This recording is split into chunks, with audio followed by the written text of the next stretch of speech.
Meu nome é Flávio, eu sou professor de inglês e educador tecnológico. A gente costuma dizer que a tecnologia é fria. E na frieza da tecnologia, e analisando as falas das pessoas que me antecederam, eu resolvi fazer um pouquinho diferente aqui hoje. A minha entrada na universidade, ela se deu numa época bem próxima ali do, da disseminação, né, da internet, do acesso da internet para as pessoas aqui no Brasil. Então, no final da década de 90, princípio da década dos anos 2000. E naquela época em que eu entrava na universidade, várias possibilidades se abriram. Eu sou aluno da escola pública a vida inteira. Então, desde o jardim, o prezinho, o ensino fundamental 1, fundamental 2, ensino médio, graduação, depois outra graduação, especialização e agora mestrado, tudo na rede pública. Então, eu sou fruto da rede pública e me orgulho muito de dizer isso. E naquela época em que eu entrei na universidade, coincidiu com o acesso à internet ficar mais popularizado e a partir daí não parar mais, chegando no nível que a gente tem hoje. E eu me lembro que a universidade era um mundo completamente estranho para mim. Eu tinha pouquíssimo contato com essa linguagem da academia, eu tinha pouquíssimo contato com pessoas que já tinham feito universidade, com exceção dos meus professores na escola. Fui o primeiro da minha família a entrar para a universidade, tanto por parte de pai quanto por parte de mãe. Então eu não tinha muito assim esse letramento do meio acadêmico, esse conhecimento relacionado a como que aquilo dentro funcionava. E eu sempre gostei de escrever. Desculpa. E naquele cenário, eu me senti bastante impelido a registrar de alguma maneira o que eu estava sentindo naquela época, tanto em relação à novidade que a universidade representava para mim, quanto também em relação às possibilidades que a internet trazia naquele contexto. E o texto é curto, bem curto, eu não vou nem compartilhar a tela não, vou ler aqui para vocês. O nome do texto é A Estrada. Esse texto ele tem um outro nome que é The Road Taken, que é um nome baseado no nome de um poema em inglês, de uma pessoa que chega numa encruzilhada e ela tem que fazer aquela escolha, de escolher um caminho ou outro. E ela acaba escolhendo o caminho menos utilizado. No meu caso, escolhi também, por parte ali da minha família, um caminho menos utilizado, que era entrar para a universidade. Depois outras pessoas foram e hoje é uma maravilha. Então, A Estrada. Queria que vocês refletissem comigo sobre esse texto, porque ele vai permear, de certa forma, parte do que eu vou dizer, e também porque, numa perspectiva de educação integral, esse texto representa muito, dadas as possibilidades que a escola tem para oferecer para todos os nossos estudantes. Em um simples endereço, inicio uma grande viagem. Entro por uma estrada com 1 milhão de possibilidades. Há portas, janelas e novas saídas, mas as entradas ainda são de clicar. Essa estrada é tão ampla quanto o mar, e eu posso ser apenas mais um navegante. Estou ao alcance de uma nova rede, uma nova ordem, uma nova forma de pescar. Eu sou um entre muitos, e o caminhar me fascina. Essa estrada é oblíqua e suas ondas me balançam e me jogam de lado para o outro.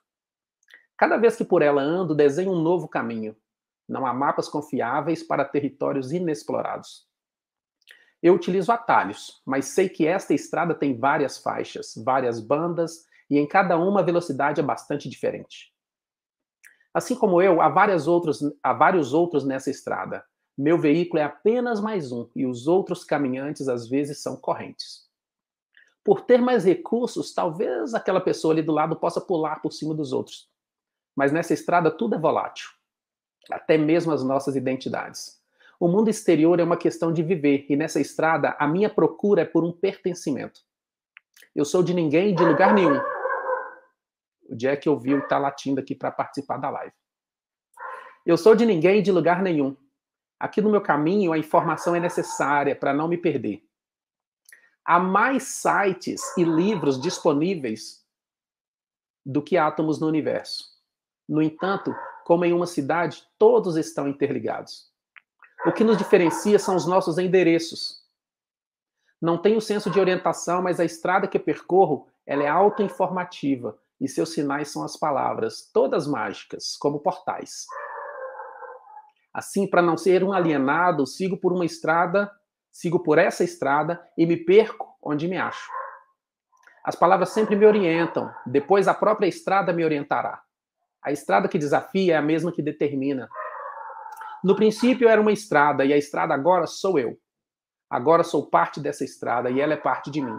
Somos um, somos muitos, e eu, como não sou um ludita, descobri que navegar é realmente preciso. Esse texto ele é muito significativo para mim por causa do cenário que eu disse e também por causa das relações que ele tem com a internet e com o percurso que a minha vida levou com a tecnologia a partir da minha entrada na universidade. Eu queria compartilhar com vocês agora, Clélia, por favor, a apresentação. Vocês estão me ouvindo bem, Clélia?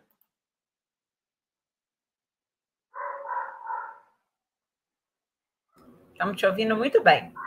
Ótimo, muito bem. Eu gosto de começar as minhas falas sempre com uma provocação. A gente está ouvindo aí, as meninas falaram sobre letramentos, multimodalidade, hipertexto, e aí eu provoco, a gente deve letrar mais ou letrar menos? Nós, enquanto professores, enquanto docentes, nesse cenário que a gente está vivendo, saindo de uma pandemia, assim espero, nesse contexto de discussões e reflexões acerca da educação integral, qual é o nosso papel enquanto educadores? Letrar mais ou letrar menos? É uma provocação, obviamente, uma pergunta retórica, e no decorrer da minha fala, eu espero poder dar motivos para que vocês consigam fomentar uma reflexão mais profunda acerca dessa pergunta, que não necessariamente precisa ter uma resposta.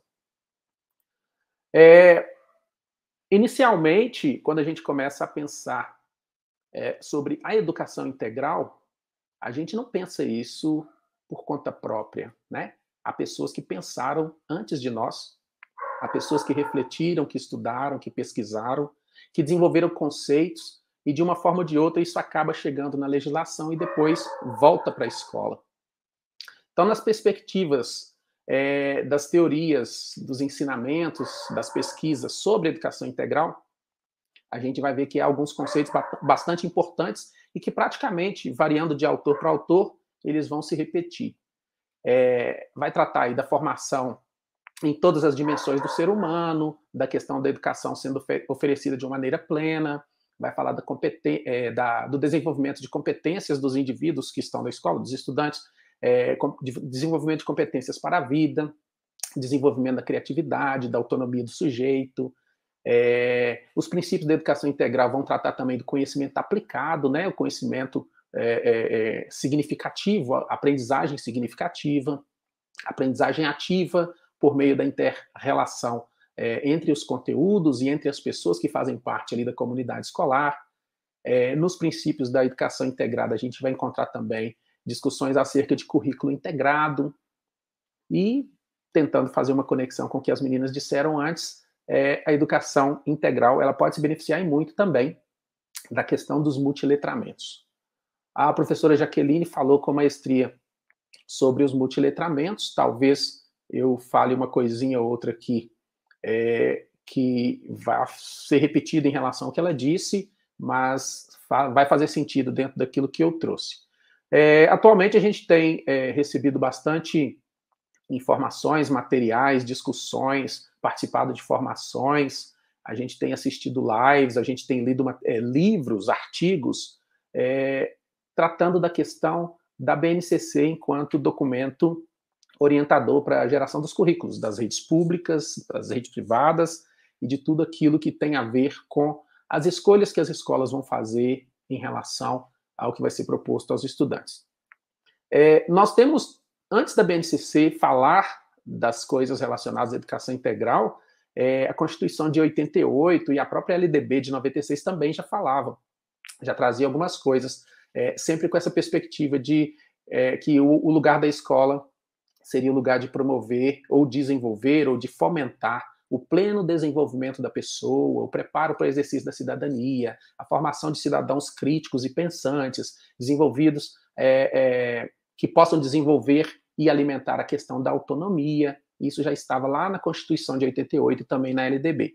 E, em certa medida, a BNCC acaba trazendo isso com essa parte, está lá na página 14, tratando das questões relacionadas à importância de romper, né, com essa visão reducionista que poderia, de certa forma, privilegiar ou a dimensão intelectual cognitiva ou a dimensão afetiva, ou seja, não temos que cooperar para que uma visão reducionista impeça os alunos de se desenvolverem de maneira plena. Mas aí vem uma pergunta. A gente tem aspectos da legislação que dizem isso, nas formações que a gente participa, a gente vê isso, nos cursos de formação, a gente vê isso, nos artigos, nas pesquisas, mas a minha próxima pergunta é: estamos preparados para atuar numa perspectiva integral? Essa é uma outra pergunta retórica. Então a gente vai pensar: será que a gente está preparado para atuar numa perspectiva integral?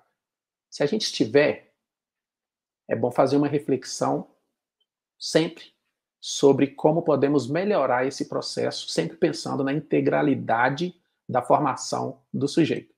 E se a gente não está, o que a gente pode fazer para que estejamos?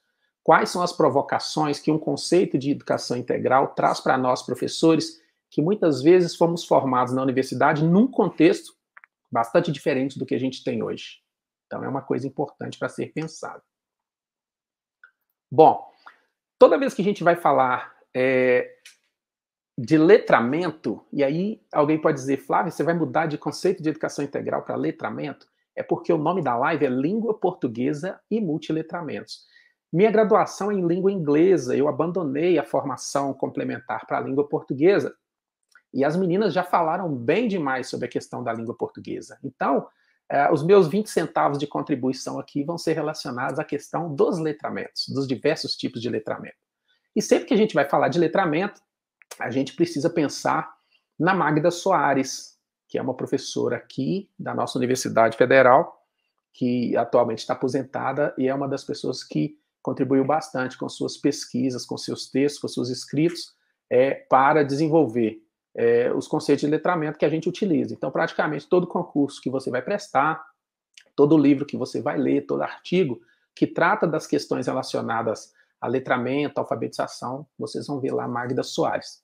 E a Magda Soares, ela traz aí para a gente o conceito de alfa-letrar. Então, nesse conceito que a Magda Soares traz, está o princípio daquilo que depois outras pessoas de outros cenários começam a desenvolver, começam a pesquisar para chamarem de outros letramentos. Não quer dizer que ela foi a primeira, mas é quem está mais próximo de nós, né? E a gente precisa valorizar quem é da terra. Não só por isso, mas também porque ela é uma pessoa, uma pesquisadora das melhores. Então ela diz que a importância do compromisso, que o alfa-letrar é a importância do compromisso com as histórias e experiências dos sujeitos para promover um modo de construção de uma escola democrática, crítica e plural. Se a gente ler esse texto sem ver o nome da Magda Soares, muito provavelmente a gente vai pensar que é um texto do Paulo Freire. Eu sempre percebo que a Magda Soares, ela tem uma linha de pensamento e uma forma de escrita, a meu ver, bastante atrelada às ideias do Paulo Freire, o que eu acho fantástico.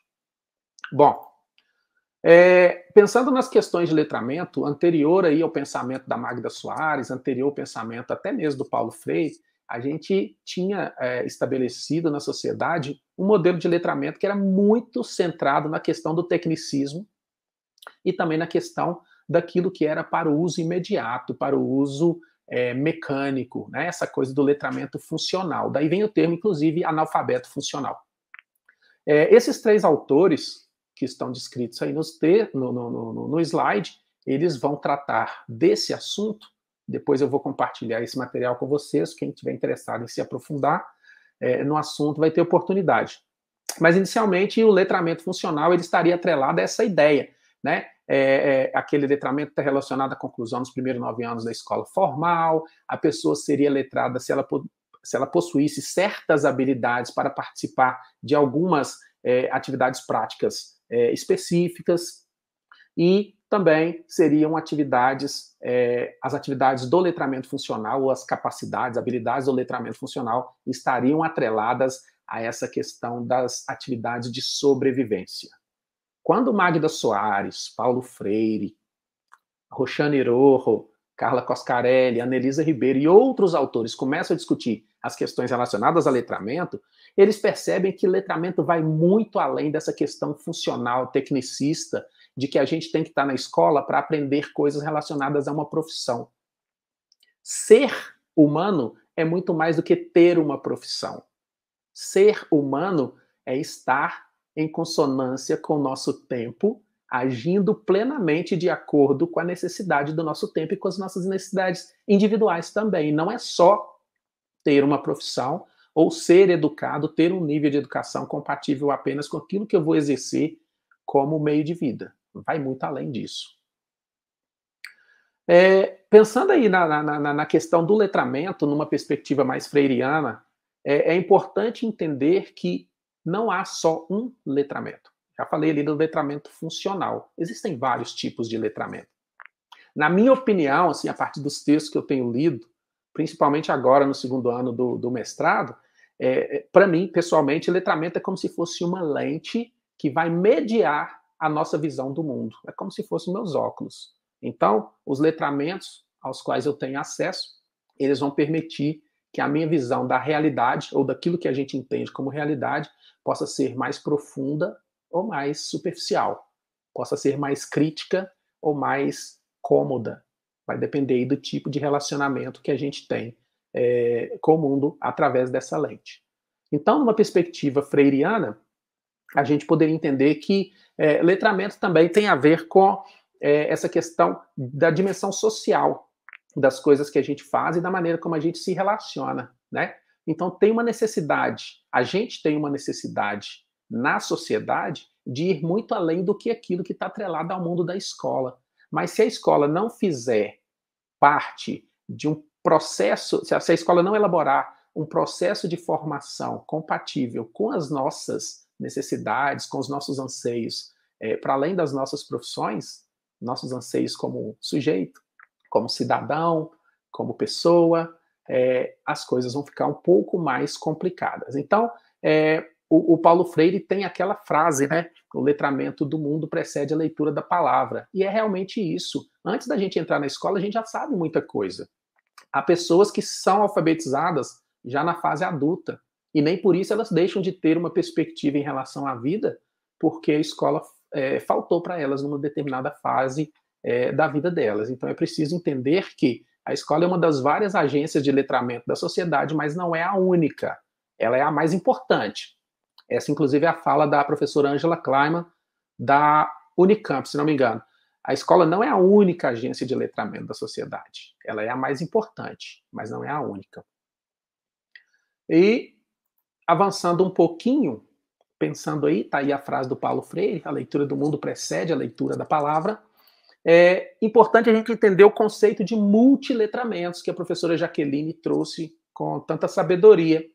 Essa professora Roxane Rojo, ela é uma professora aqui, brasileira, ela faz uma pesquisa muito interessante em relação aos multiletramentos, ou seja, esse termo multiletramento, ele tem a ver com a variedade e a multiplicidade. Esse prefixo multi tem a ver com essa multiplicidade de possibilidades de letramento que estão na sociedade. E a gente precisa se apropriar disso para que a gente possa contribuir para que os estudantes tenham uma formação mais integral, que eles tenham uma formação mais ampla e mais condizente com tudo que está acontecendo em volta deles na sociedade.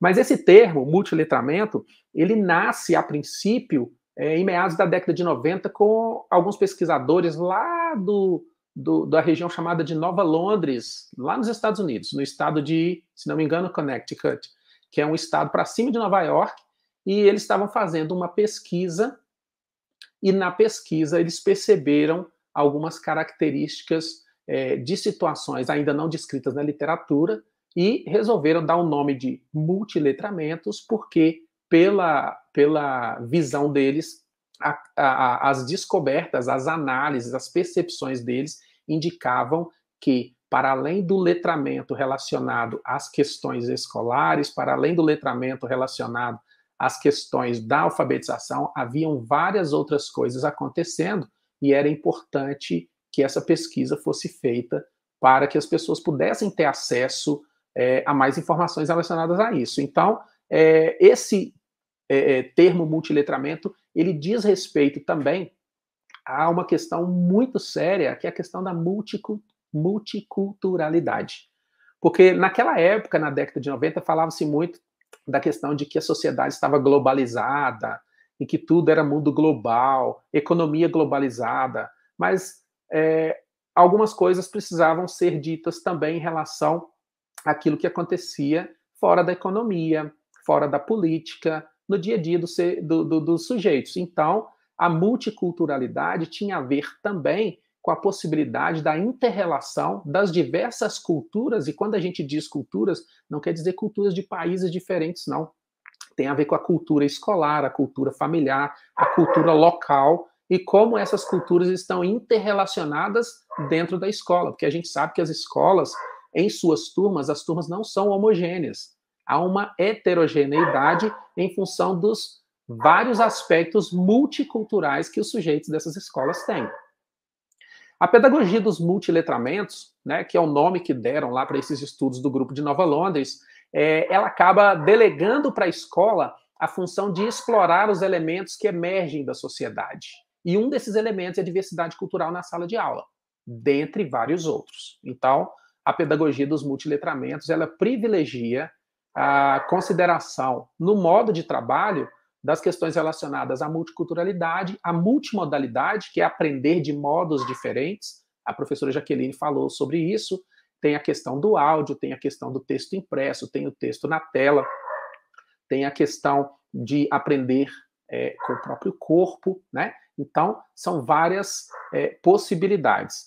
E esses multiletramentos, eles são compatíveis, eles conversam bem com essa ideia da personalização da aprendizagem, porque a multimodalidade, o multiletramento, ele está muito atrelado à ideia da pedagogia por design, que é aquela pedagogia específica para situações específicas, para grupos específicos, ou seja, o professor vai fazer a sua aula, mas o professor precisa considerar onde é que ele está atuando.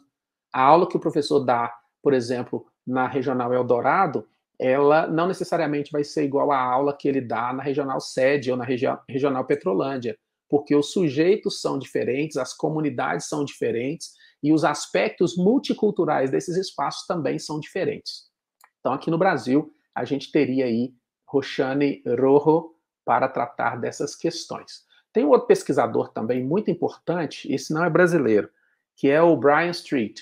Esse é do início da década de 80. Lá em 1984, ele escreveu um texto bastante interessante que trata das questões relacionadas ao letramento ideológico.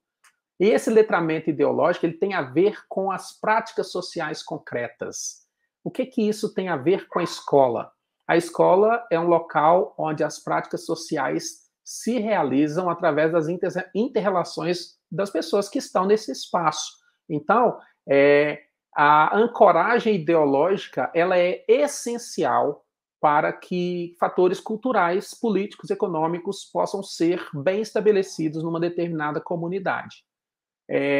O Brian Street ele fala uma coisa que é bastante interessante. Ele fala o seguinte: uma sociedade mais letrada não necessariamente ela vai ser uma sociedade mais igualitária ou mais democrática. Por que não? Porque tem o letramento ideológico, tá? O letramento ideológico ele vai interferir nessa questão da igualdade e na questão da democracia, dependendo da forma de controle que diferentes tipos de letramento estarão disponíveis para grupos sociais e quais são os valores associados a isso. O que isso quer dizer? Por exemplo, se a pessoa está vivenciando uma situação de aprendizagem durante toda a sua vida escolar, num cenário em que, por exemplo, ele não tenha acesso a coisas relacionadas ao letramento digital, ela está alijada desse direito de acessar o aporte digital da informação, consequentemente, essa pessoa ela vai ter situações aí bastante complicadas em relação, por exemplo, à democracia, ou, por exemplo, em relação à liberdade de expressão. Então, o letramento ideológico ele tem a ver com essas escolhas que as pessoas vão fazendo em relação àquilo que vai ser proporcionado para quem está na outra ponta, ou seja, no caso, para os estudantes. E aqui agora tem o letramento digital, que é um daqueles que mais tem gente falando atualmente.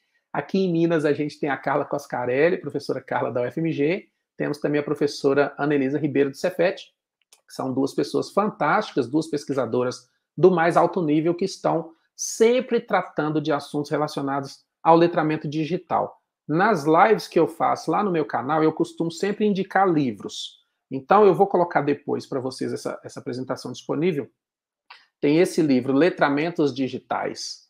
Esse livro, se não me engano, ele tem nas bibliotecas da escola pública, da nossa rede, tá? Letramentos Digitais. Eu posso passar o nome depois para vocês. Da professora Anelisa, tem esse livro, Escrever Hoje.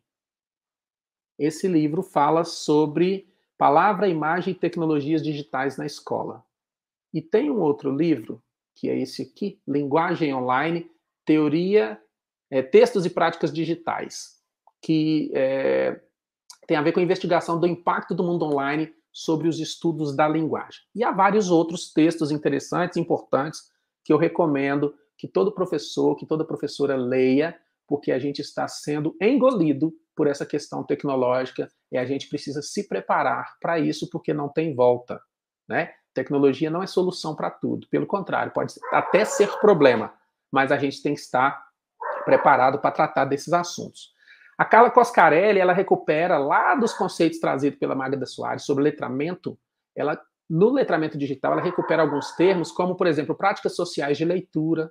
Esse conceito de prática social é muito importante nas questões relacionadas a letramento. E Carla também fala sobre as habilidades, as competências que as pessoas precisam desenvolver para se haverem bem aí no cenário de produção e de leitura, né, de textos em ambientes digitais. E aí pode ser no computador, no tablet, no celular, em qualquer ambiente mediado por uma tela, a gente estaria em contato com esse material digital. E qual seria o papel da escola, né, nessa questão relacionada ao letramento digital, por exemplo, numa perspectiva de educação integral? A escola não pode virar as costas e dizer que isso não é papel da escola. Todo letramento é papel da escola. Vários de nossos alunos apenas têm acesso à informação qualificada através da escola. Então, se não formos nós, quem serão? É importante pensar nisso. Quando a gente chega num cenário, por exemplo, político, igual a gente está vendo, em que o tempo inteiro a gente vê absurdos acontecendo e a gente não entende como que as outras pessoas apoiam essa ou aquela visão política que parece absurda, a gente precisa pensar um pouco mais além. Essas pessoas, ou parte dessas pessoas, fazem, agem, acreditam e pensam dessa forma, muito provavelmente porque o nível de letramento crítico é baixo. E como que se desenvolve letramento crítico? Daqui a pouquinho a gente vai ver alguma coisa sobre isso também. Então a escola não pode se privar dessa obrigação social de contribuir, né, na perspectiva aí integral do sujeito, com tipos diferentes de letramento. Por exemplo, tem o letramento escolar. O menino precisa aprender a ler, escrever, interpretar. Aí a professora lá dos anos iniciais, ou na educação infantil, ensina o menino a segurar o lápis, ensina a apagar, ensina a quantidade de cola que vai ser colocada, ensina como fazer, como cortar o papel, utilizar a tesoura, ensina que tem que sentar atrás do coleguinha, não pode chutar o coleguinha, tem a hora de ir para o recreio, o sinal significa isso, tem hora para chegar. Isso é letramento escolar. É um tipo de conhecimento necessário para a sobrevivência desse sujeito no ambiente da escola. Sem esse tipo de letramento, essa pessoa, esse estudante, essa estudante vai ter problema todos os dias na escola. Então, são coisas que a gente faz e às vezes não analisa. É um tipo de letramento essencial naquele contexto. À medida que esses meninos vão envelhecendo, vão ficando mais velhos, vão entrando em outros anos do ensino fundamental, que é o nosso caso aqui, e depois no ensino médio, outros tipos de letramento vão sendo desenvolvidos também. E é sim papel da escola contribuir para isso. Mas aí é importante lembrar que antes de contribuir para o letramento do outro, eu preciso me letrar, tá? A gente não ensina o que a gente não sabe. Então, na contribuição que a gente tem que dar enquanto responsáveis pela formação de um sujeito na perspectiva integral, que é aquele sujeito crítico, que é aquele sujeito capaz de pensar por si mesmo, capaz de fazer julgamentos, capaz de exercer sua cidadania, capaz de buscar seus direitos através aí dos recursos, defender a democracia, esse sujeito só vai ser formado com essas características se nós também estivermos preparados para contribuir para que isso aconteça. Porque eles não vão aprender isso do nada. Ele pode aprender um monte de coisa fora da escola, que inclusive ensina muito, mas a escola também tem a sua parcela, e talvez seja mais importante do que aquilo que acontece fora dela. E ainda sobre o letramento digital, muita gente fala sobre inclusão digital. É importante levar a internet para a escola, é importante ter equipamento, infraestrutura. Mas tem um aspecto do letramento digital que está muito atrelado ao seu oposto, que é a exclusão digital. Muitos dos nossos estudantes estão excluídos digitalmente. Muitos dos nossos estudantes estão em situação de vulnerabilidade social, que tecnologia digital é a última coisa que eles vão ter acesso. E nós precisamos estar conscientes disso. Nós, enquanto professores, nós, enquanto gestores, nós, enquanto sociedade. É essencial que a gente tenha essa noção. Letramento digital é tão importante quanto o letramento escolar. Mas se o menino não come, por exemplo, muita coisa não vai nem fazer sentido para ele. Então, a escola precisa estar consciente da questão do letramento digital para a inclusão digital dos nossos estudantes, mas também precisa estar consciente em relação à exclusão digital, principalmente num país tão desigual quanto o nosso. Avançando um pouquinho, letramento crítico. Aí a gente tem a fotinha do Bourdieu. Bourdieu e outros vão tratar desse assunto, né? Do letramento crítico. No mundo que a gente está vivendo, o excesso de informações é uma coisa que chega a doer os olhos. Então, como que a gente faz para descobrir o que é fato e o que é fake? Como que a gente faz para descobrir o que é certo e o que é errado? O que pode e o que não pode? O que é coerente e o que é incoerente? Como que a gente faz para analisar tudo que está chegando para a gente o tempo todo? Facebook e outras redes sociais pararam de funcionar esses dias, um monte de gente enlouqueceu. Um monte de gente migrando para o Telegram, um monte de gente migrando para o Twitter, que são redes que tradicionalmente eles nem utilizariam, porque não conseguem ficar, né? A gente se viciou nessa questão do consumo de informação em grande quantidade. Mas como que a gente separa o joio do trigo? Como que a gente faz para identificar o que me serve e o que é lixo virtual? Então o letramento crítico vai ajudar demais nessa questão. O letramento crítico ele tem um foco nas questões de poder. Então, as relações de poder, elas se estabelecem de várias formas, e uma das formas é através da ignorância do outro. Então, se eu detenho um tipo de informação e não quero que o outro saiba, ou se eu detenho um tipo de informação e quero manipular a outra parte, eu preciso contar que o nível de letramento crítico dessa outra parte seja um nível baixo. E a escola precisa interferir nisso enquanto as pessoas estão no processo de formação. Então, numa relação de poder, a imposição de um poder, de uma relação de poder, a imposição de um modo autoritário de agir, está relacionado a essa questão do letramento crítico. Uma pessoa que tem um bom senso crítico, a gente fala senso crítico às vezes, né?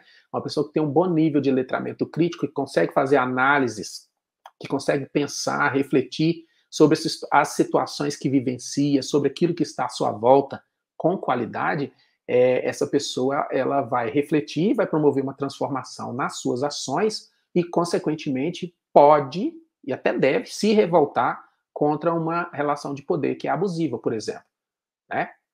Então, o letramento crítico ele promove, por exemplo, justiça social, porque ele permite, por exemplo, que estudantes se reconheçam como sujeitos de direito, que podem exigir determinadas coisas, como, por exemplo, na questão do Enem, em que o ministro da Educação, se não me engano, mandou cancelar o Enem, punindo as pessoas, mandou cancelar as inscrições do Enem, punindo as pessoas que não fizeram durante a pandemia, e a gente estava vivendo uma pandemia. Sobreviver para mim é mais importante que fazer o Enem, e ele não teve essa sensibilidade. Então, de maneira autoritária, ele toma uma decisão, mas os estudantes, vários estudantes, exercendo o seu letramento crítico, leem essa situação e se posicionam. Eu tenho direito. Eu não fui, não foi porque eu não quis, eu não fui porque a gente está numa pandemia. E o MEC deveria ter feito alguma coisa para me proteger e resguardar o meu direito de fazer o Enem depois. Isso é letramento crítico. É ler a situação, saber o que eu posso fazer e correr atrás daquilo que eu preciso.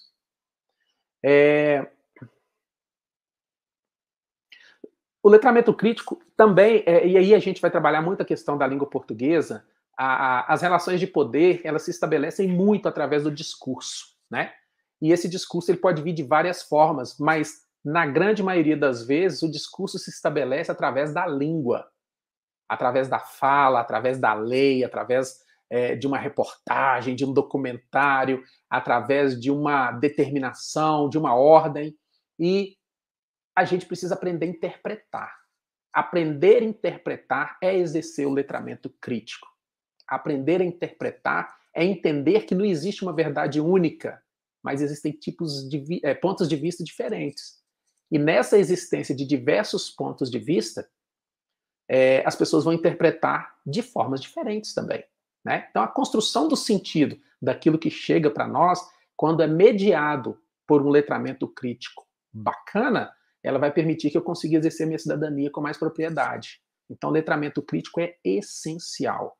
Então, primeiro, eu preciso contribuir, primeiro eu preciso me apropriar das questões relacionadas a esse letramento crítico, e depois eu tenho que contribuir para fomentar o letramento crítico daqueles que estão nas minhas salas de aula, por exemplo.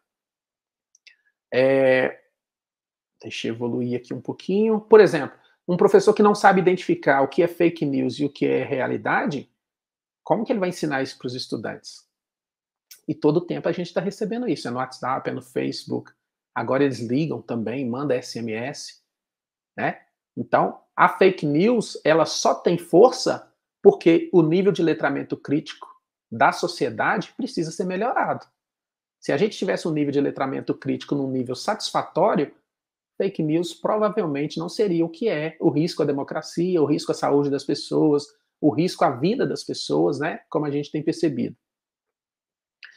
Para além do letramento crítico, do letramento digital, do letramento escolar, existem vários outros tipos de letramento. E aí tem o letramento científico, né? Tem a ver com as questões dos conceitos científicos, os processos científicos. Nesse momento que a gente está vivendo, o letramento científico é essencial. É entender que há processos dentro da lógica científica que vão me levar a tomar decisões pessoais que podem salvar a minha vida, por exemplo. Uma pessoa que não tem o nível de letramento científico satisfatório ou minimamente satisfatório, ele fala, eu não tomo vacina. Ele não conhece o processo, ele não sabe a lógica. A fake news entra, não tem letramento crítico, não tem letramento científico, essa pessoa não consegue entender a lógica de funcionamento dessa situação e fala, não vou tomar vacina porque fulano falou que vacina vai taré. Não vou tomar vacina porque fulano falou que na vacina está havendo um chip para o governo me vigiar. Então é importante analisar que esses letramentos também eles são interrelacionáveis. Tem um outro tipo de letramento que é o letramento visual, muito importante, tem a ver com a nossa capacidade, a nossa habilidade de interpretar coisas, interpretar imagens, ler cenários, usar, apreciar, fruir, né? Por exemplo, de arte, vídeos, formas de mídias diferentes estão surgindo toda hora. Letramento multicultural, que é a nossa habilidade de compreender pontos de vista diferentes a partir de outras culturas, apresentar ou apreciar similaridades, diferenças nas crenças, nos costumes, nos valores, as religiões das pessoas.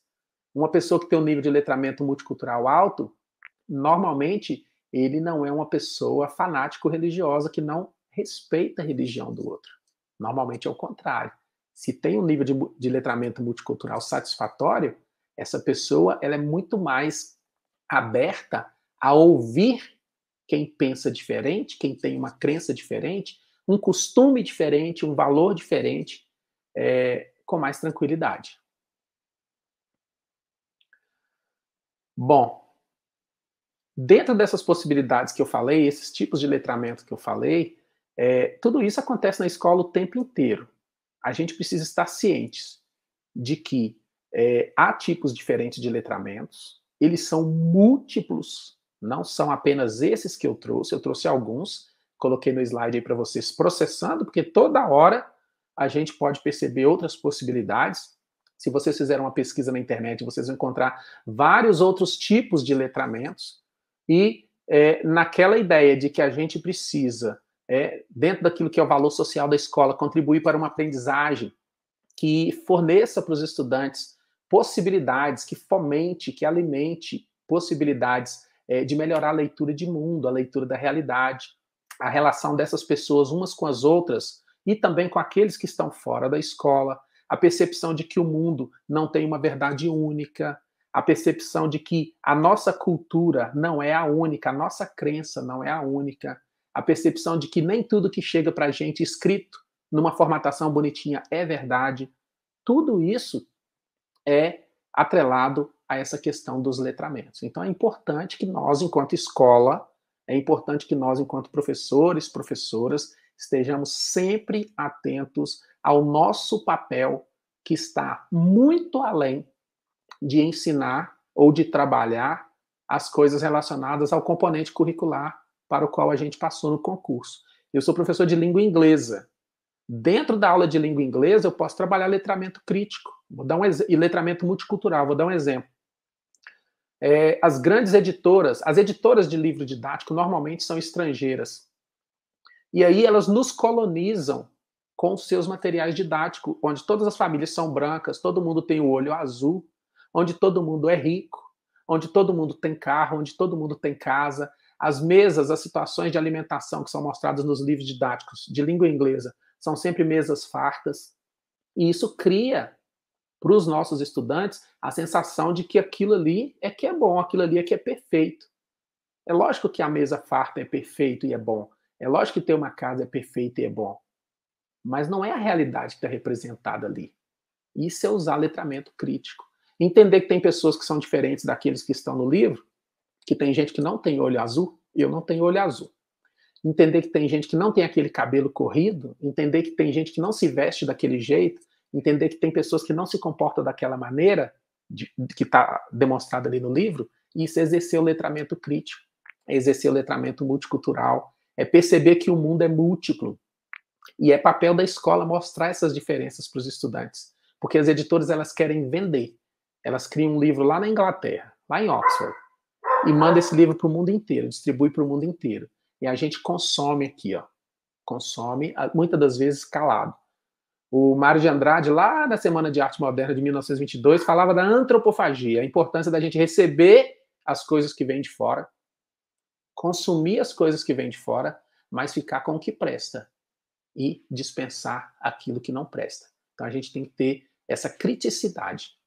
E quando a gente tem essa criticidade, a gente precisa levar isso para os nossos estudantes, porque o mundo precisa muito de letramento digital, o mundo precisa muito de letramento escolar, mas o mundo precisa muito, mas muito mais de letramento crítico e de letramento multicultural, porque a gente precisa ser mais crítico em relação às coisas que estão acontecendo à nossa volta, na nossa família, na nossa comunidade, no nosso país, no nosso estado, e a gente precisa ser mais tolerante. E essas coisas só são construídas a partir do momento em que eu frequento espaços onde essa reflexão é proporcionada. E não há espaço melhor para proporcionar esse tipo de pensamento do que a escola. Bom, a minha pergunta inicial era letrar mais ou letrar menos? Na minha opinião, não é nem mais nem menos, é letrar com uma visão de educação que esteja centrada nas necessidades e potencialidades do ser humano de hoje, contribuindo para uma educação integral e com vistas a promover acesso, inclusão, cidadania e principalmente autonomia. Terminei aqui, mas antes quero deixar essa última mensagem sobre algumas contribuições que a formação integral do sujeito pode proporcionar aos nossos estudantes. Se perceber enquanto pessoas que têm poder, têm condições, têm capacidades, habilidades, né, têm atitude, desenvolver coisas relacionadas a sentimentos relacionados ao respeito, respeito ao outro, respeito à sua própria identidade, respeito a culturas, respeito e percepção em relação à multiplicidade de sentidos, multiplicidade cultural, multiplicidade de crenças.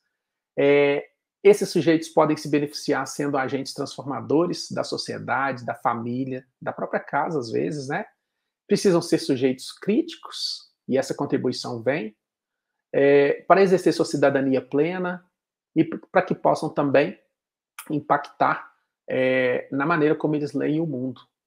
Quando eu era criança, lá nos primeiros anos do ensino fundamental, eu fiz uma redação, se não me engano, na 4ª série.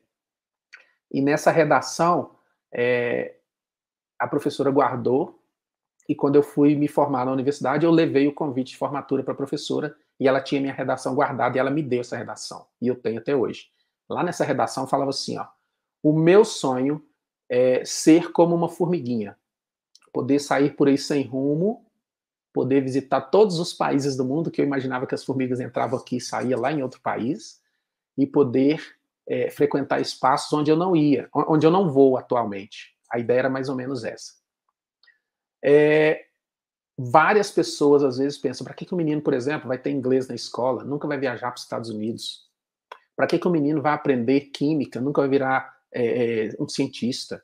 A gente não sabe.